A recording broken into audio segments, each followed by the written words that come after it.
Byron and Jackson. Ooh, I am for real.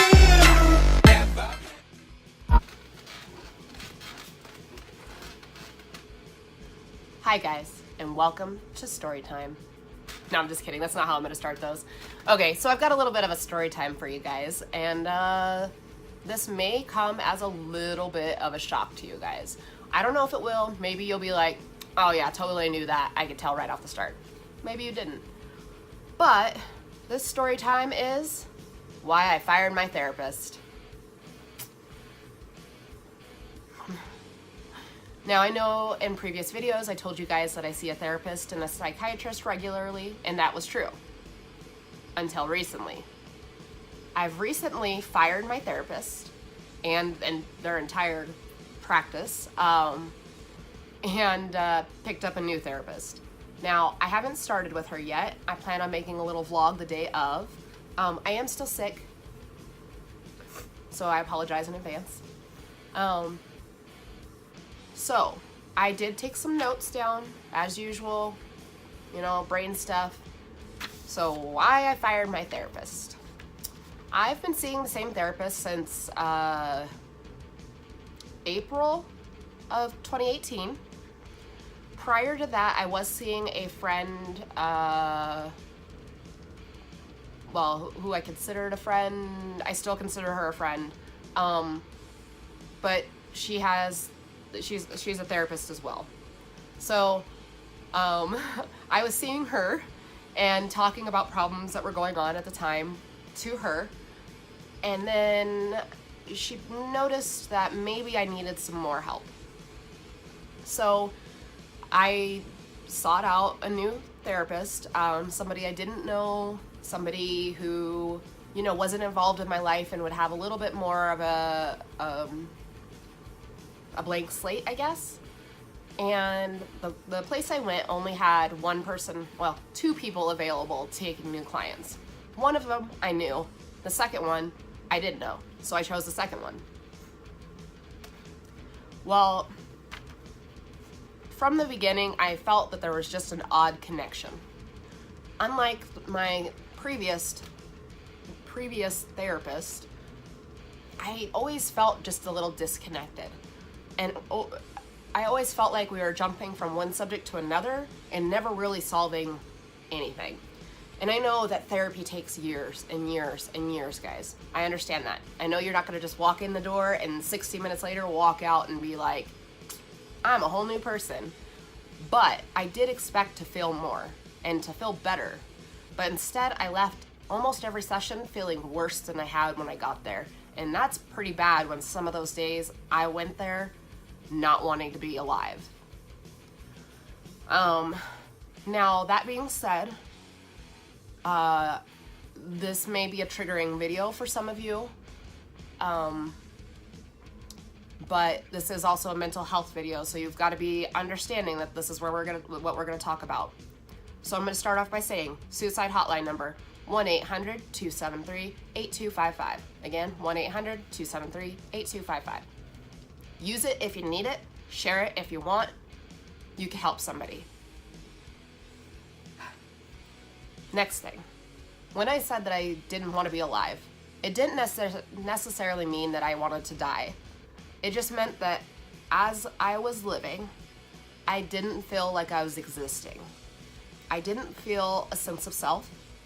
I didn't feel like Nikki. I still don't feel like Nikki.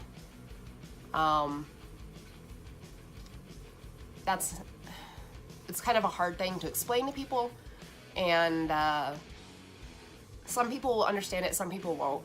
But basically, I've always felt a certain way about myself, and then suddenly I didn't know who I was. I couldn't put it together. Things that I enjoyed, I didn't enjoy anymore, and when I would bring those things up, my therapist would say things like, maybe you should just sell them, in sense of like my horse. Or, well, if you have toxic people in your life, cut them out. But what if those toxic people are people that you do really care about? And what if they're only toxic because they're having a hard time too? What if they're struggling with something and that's what's making them have that more toxic personality towards you? What if in reality they're not saying things to you on purpose to hurt you, but they just don't realize that it's hurtful because you're mentally in a place that they can't see because you're putting on a mask. There's a YouTuber on here called Sammy Marie Grimm, I think is her name. I'll if it's wrong or whatever, I will try to make sure that I put her name down below or put it somewhere on the screen or something. But she has mental health diagnosis, and she actually shows a picture of a drawing that she did where I don't really want to spoil her video because I want you guys to go check her out because she's awesome. But basically it's a picture of a girl holding a mask up in front of her face.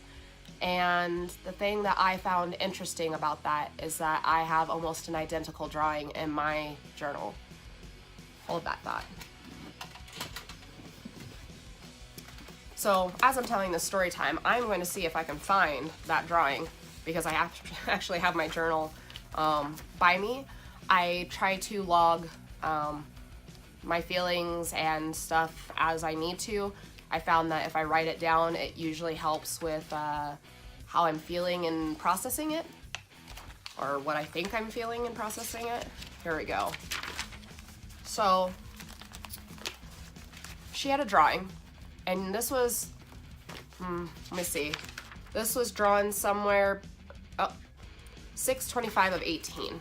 So this kind of tells you what place I was in at the time. And thankfully mine is just on a blank page because I don't really want to share the stuff yet. That's going to be something else. But this drawing here, I'm by no means an artist, but this is what I drew to show my therapist how I felt. This is me, how I felt like nobody. And this is what I was doing. I was putting on a mask for everybody because I didn't want them to know that something was wrong.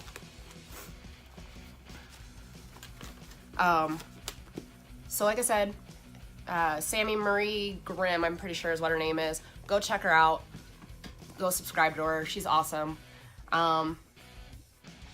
Anyways, we'll move on. So I always felt that the suggestions that my therapist was very conflicting to me. And I felt like the things that she thought were problems were not really considered problems in my book. I felt that she was making my mental health worse. Not on purpose. I don't think she was purposely making it worse. I just think that our connection, because it was so bad, it was one of those, she had to poke and prod to get me to answer it versus me being like, blah, word vomit like I'm doing to you guys now. And so, the next thing that came with that is that she suggested we do some diagnostic testing, the diagnostic interview. And when she suggested that, I was a little taken aback. I didn't understand why. And she said that, I had regressed. I have issues with making eye contact with people. And oh, my dog is dreaming. It's okay, boy. Sorry, Stone was dreaming. He's down here with me. So anyways, I was unsure of why, and she said, you were making progress, and then you really regressed. And I had noticed that I had regressed. I had become more withdrawn. I stopped responding to my friends' messages. I stopped talking to my friends. I had paranoia about my friends, my family. I mean, even my own husband. I didn't think anybody could be trusted, and so I did the diagnostic testing. First they scheduled me with the psychiatrist in the office. Did that. Waited an entire month and still hadn't heard results. Then my therapist brings up that the borderline personality with schizoaffective tendencies and with possible schizoaffective tendencies. And then she kind of leaves it at that. Well, as an anxiety-riddled person, like somebody who's anxious and paranoid and all of that, and then you say this is possibly some of what's going on, but you don't give me any further detail, that just triggered me. Like, it set me off. I went into a downward spiral. I wasn't sleeping at night. I was up all night just thinking about what is in that report. What does it say about me? What is it about? I told my therapist that it was causing these issues, and she said, you know, oh, we'll get you a copy. And then nobody would ever give me a copy. And I kept going in, going, is it done yet? And they're like, oh, no, it's not done yet. It's not done yet. And then finally they go, oh, well, you have to meet with a psychiatrist and your therapist together, and then they will go over the results with you. And I said, but she already told me what my results were, so why do I have to wait to read that report? And so basically, they go, we can get you in with them next month. So mind you guys, that will be 2 months of waiting to find out what my results are. A month which I will have already known supposedly what my results were. And I have to stew on them. And I am stewing. I mean, cauldron style, baby. I talked about it. I read up on it. I watched videos on it. I didn't function outside of my house because I was just thinking everybody else knows some deep, dirty secret about me that I don't even know. I voiced my concerns to my actual psychiatrist and to the therapist that I was working with.